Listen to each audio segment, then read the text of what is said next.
Madame, Monsieur, il est 15 heures. Bienvenue dans cette nouvelle édition de votre journal de 15 heures. Voici les titres. Le chef de l'État a présidé ce matin les travaux de la 21e séance du Conseil des ministres. 12 questions ont été inscrites à l'ordre du jour.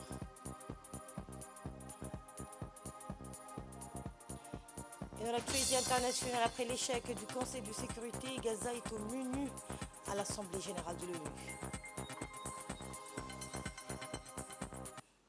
Ismaël Omar Guelleh a présidé ce mardi les travaux de la 21e séance du Conseil des ministres. 12 questions ont été inscrites à l'ordre du jour. Le compte-rendu nous est fait par le porte-parole du gouvernement et nous reviendrons donc sur ce compte-rendu dans nos prochaines éditions. Dans l'actualité également, la ministre de la Femme et de la Famille, Mme Mouna Ousmane Aden, a préparé hier via une vidéoconférence virtuelle à l'occasion de la célébration de la 75e anniversaire de la Déclaration universelle des droits de l'homme. Le thème retenu cette année était une Afrique engagée dans la promotion de la participation des femmes à la vie publique et politique. Cet événement a été parallèlement co-organisé par le Togo, le Botswana, la République de Djibouti, la Namibie, le Sénégal et le Rwanda. La promotion du statut de la femme et le renforcement de leur leadership sont une nécessité pour le développement et la prospérité dans le continent. La ministre de la Femme et de la Famille, Mouna Ousmane Aden, a dans son discours souligné la situation des femmes djiboutiennes à la question relative à leur participation à la vie politique et leur rôle crucial dans la vie publique, ainsi que les avancées réalisées. Voici un extrait de son discours. Nous sommes très heureux de partager ce débat réflexion sur cette question. Djibouti voudrait parler de la place de la femme dans la politique, la vie publique et politique. Donc hier, la communauté internationale a célébré les 75 ans de l'anniversaire de la Déclaration des droits de l'homme sous le thème de la dignité, liberté et justice pour tous. Ce sont autant de valeurs auxquelles nous adhérons tous, notamment les femmes, qui ressentent plus que d'autres l'impact de leur absence. Je voudrais ici parler des femmes africaines qui, malgré les preuves démontrées de leur capacité à être des agents de changement, des défenseurs de la paix et de la dignité et des promotrices du développement durable, demeurent insuffisamment représentées dans les sphères politiques et particulièrement dans les postes de responsabilité administrative ou élective. Pourtant, dans ce continent riche et diversifié qu'est l'Afrique, de nombreuses femmes se sont levées et ont pris les rênes du pouvoir politique. Elles ont administré à plusieurs reprises, la preuve de leur capacité à diriger avec efficacité et intégrité. Mais malheureusement, les obstacles à l'accès des femmes aux responsabilités politiques sont nombreux. Ils vont des stéréotypes de genre et de la discrimination aux défis socio-économiques et culturels. Nous, autres femmes responsables, devons travailler ensemble pour créer un environnement qui favorise l'égalité des sexes dans la politique. Nous devons encourager les femmes africaines qui aspirent à des postes politiques. Nous devons leur donner les outils et les ressources nécessaires pour réussir. L'accès des femmes aux responsabilités politiques n'est donc pas seulement une question de justice sociale, c'est une nécessité pour le développement de l'Afrique. Mesdames et messieurs, le mois dernier, Djibouti a adopté la nouvelle politique nationale genre pour les années 2023-2030. Parmi ces 6 orientations stratégiques figure celle de la promotion de la parole des femmes et notamment leur droit à exercer les responsabilités publiques dans un cadre d'équité, d'égalité des chances avec les hommes. Parmi les recommandations issues de cette politique, 3 nous semblent en mesure de guider vers la réalisation de la parité en termes de responsabilité administrative et élective.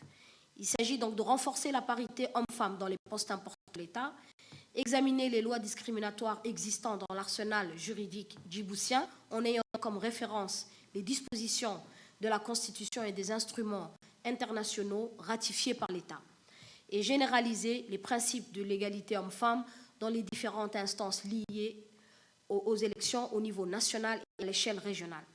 Grâce donc à la volonté politique résolue portée en premier plan par le président de la République, son Excellence Ismaël Omar Guelleh, nous pouvons affirmer qu'aucun recul ne sera possible quant à la reconnaissance du leadership des femmes dans notre pays. Bien au contraire, les Djiboutiennes attendent mieux et plus. Et la célébration de la journée internationale des volontaires s'est déroulée hier au Djibouti Palace Kempinski avec le programme Nations Unies pour le développement en étroite collaboration avec le ministère de la Jeunesse et de la Culture. Outre la ministre de la Jeunesse et de la Culture, Hibo Momena Assoué, ont pris part à cette cérémonie en l'honneur du volontariat, le secrétaire général du ministère du Travail et de la protection sociale, le représentant du coordinateur du système des Nations Unies, Harbi Omar Shildon, le représentant adjoint de l'UNICEF, la représentante de l'Organisation des Nations Unies pour l'alimentation et l'agriculture, le représentant du HCR, la coordinatrice de la cellule d'écoute d'information et d'orientation de l'UNFD, la directrice du développement durable au ministère de l'Environnement et du Développement durable, ainsi que de plusieurs dizaines de jeunes bénévoles des centres de développement communautaire de la capitale. Eh bien, dans son intervention, le représentant du coordinateur du système des Nations Unies a souligné l'importance que revêt le volontariat pour relever les défis de la formation professionnelle, de l'employabilité que revêt donc et de la lutte contre le chômage des jeunes. Et à l'issue du discours officiel, l'assistance a observé une minute de silence en hommage aux volontaires du système des Nations Unies qui ont perdu la vie à Gaza.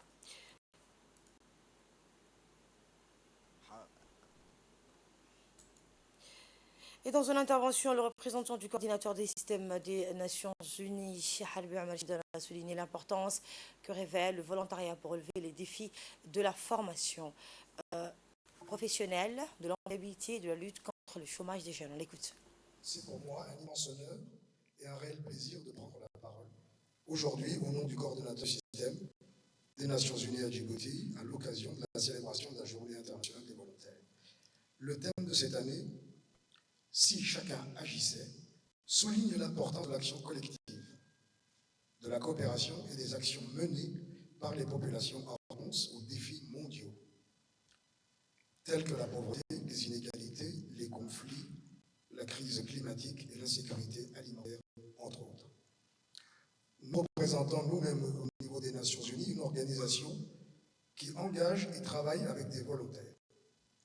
À ce jour, en 2023, plus de 12 000 volontaires des Nations Unies ont servi dans plus de 50 institutions de l'ONU. Dans le cadre de son programme des volontaires, que le PNUD héberge avec fierté, en aidant à promouvoir la paix et le développement durable, ainsi que la réalisation des droits humains pour les populations du monde entier. C'est pour le plus grand nombre de volontaires que nous n'ayons jamais compté et ils sont âgés de 18 à 77 ans. Environ 94% d'entre eux, aujourd'hui, sont originaires des pays dits du Sud. Dans leurs actions, ils mettent à contribution leurs compétences, leur savoir-faire et leur temps pour faire progresser les objectifs de développement durable. Et nous retrouvons l'appel à la prière. Restez avec nous pour le reste de l'actualité. Volontaire, la ministre de la Culture a accentué dans son allocution que faire du volontariat, c'est mettre ses talents et ses potentialités au service d'une nation solidaire, souveraine et salutaire, propice au développement sociétal durable, et que de nos jours, beaucoup de pays mettent en œuvre de plus en plus des stratégies pour assurer la promotion et le développement du volontariat. Nous l'écoutons. C'est avec un immense plaisir et une fierté particulière que je suis parmi vous ce matin pour célébrer la Journée internationale des volontaires. Le volontariat est une réponse pertinente aux défis de la formation professionnelle et de la lutte contre le chômage de jeunes. En effet, beaucoup de pays mettent en œuvre de plus en plus de stratégies pour en assurer la promotion et le développement. Le volontariat est également et surtout un outil approprié de mobilisation de la jeunesse pour réaliser la vision Djibouti 2035 définie pour construire le progrès national en garantissant l'accès équitable pour tous aux ressources de la nation. La jeunesse peut, par des comportements en marge de normes éthiques, être instrumentalisée par des forces mal intentionnées et être victime d'illusions comme les migrations illégales et la drogue qui portent atteinte à sa sécurité et son bien-être. C'est pourquoi la prise en compte des questions de jeunesse constitue, pour Djibouti, et grâce à la vision éclairée du président de la République, son Excellence Ismaël Omar Guelleh, un impératif pour le progrès économique et social du pays. Rappelons à cet effet que la Charte africaine de la jeunesse proclame dans son préambule que la jeunesse représente un partenaire et un atout incontournable pour le développement durable, la paix, la prospérité de l'Afrique, avec une contribution au développement présent et futur. Rappelons également que Djibouti a signé les conventions des Nations Unies sur le volontariat et adhère aux différentes stratégies onusiennes pour son développement dans tous les pays membres. Le ministère en charge de la jeunesse que nous sommes, et conformément à ses attributions, va mettre en place le corps national des volontaires djiboutiens, et je vous assure, c'est un plaisir et une vraie fierté. Également, le volontariat serait une réaction fort appropriée pour offrir aux jeunes des intégrations socio-économiques et surtout de se sentir utiles à la nation. Enfin, je ne pourrais finir mon allocution sans avoir une pensée profonde pour la Palestine et de saluer les différents programmes de solidarité djiboutienne mis en place après l'appel solennel du président de la République et particulièrement lors de la journée nationale et africaine du 1er novembre 2023.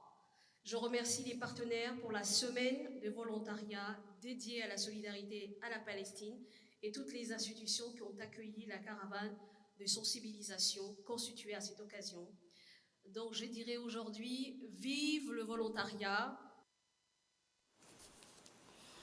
Marrakech a récemment accueilli le sommet des PME arabes 2023 au Palais des Congrès sous le thème de la résilience à la prospérité, organisé sur 3 jours, du 12 au 15 décembre.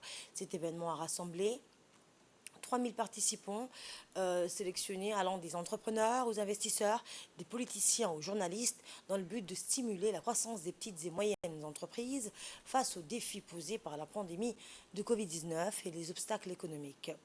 Sous le patronage du gouvernement marocain et avec le soutien du roi Mohamed VI, ce sommet a constitué le plus grand rassemblement des PME dans la région arabe. L'édition de cette année, tenue à Marrakech, fait suite au succès du premier sommet organisé en Jordanie l'année dernière et cherche à capitaliser sur cet élan pour créer un environnement propice au développement des PME. L'événement a attiré une délégation importante de la République de Djibouti dirigée par la secrétaire d'État aux investissements, Safia Mohamed Ali. La délégation comprenait également le chef de cabinet du ministre de l'économie et des finances, Samir Adencher, le directeur général du fonds de garantie, le directeur du centre de leadership et de l'entrepreneuriat, ainsi que de nombreuses entreprises et start-up du pays. Objectif, créer une plateforme annuelle pour autonomiser les PME dans la région arabe et au-delà, s'alignant sur les objectifs de développement durable régionaux et promouvant le développement humain durable, en particulier chez les jeunes et les femmes. Les discussions lors du sommet ont exploré les opportunités commerciales, régionales et internationales pour les PME arabes, mettant l'accent sur la collaboration entre les secteurs publics et privés. Retour à Djibouti, une formation sur la migration a été dispensée par l'Organisation internationale de la migration en faveur des journalistes, de la télévision, de la presse écrite et du web hier au Sheraton Hotel. Cette formation, dirigée par le secrétaire général du ministère de la Communication, Ahmed Youssef Elmi, et Bachar Al-Amin, chargé du programme de l'OIM. La migration est le fait de changer de domicile pour une durée longue ou définitive. Elle est une des modalités de la mobilité. La migration extracontinentale devient donc plus récurrente chez l'Europe, vers l'Asie, vers l'Australie, vers l'Amérique. Une migration humaine est un déplacement de lieu de vie d'individus. Les statistiques officielles évaluent entre 185 et 192 millions le nombre de migrants.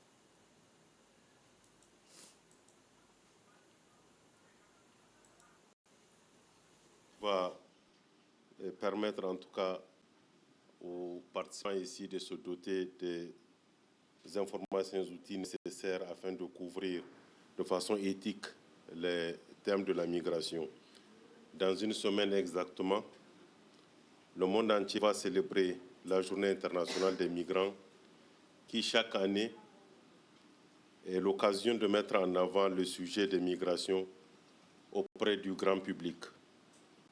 Il s'agit d'informer, de sensibiliser à la diversité et à la complexité des histoires des personnes qui migrent et des multiples formes de migration.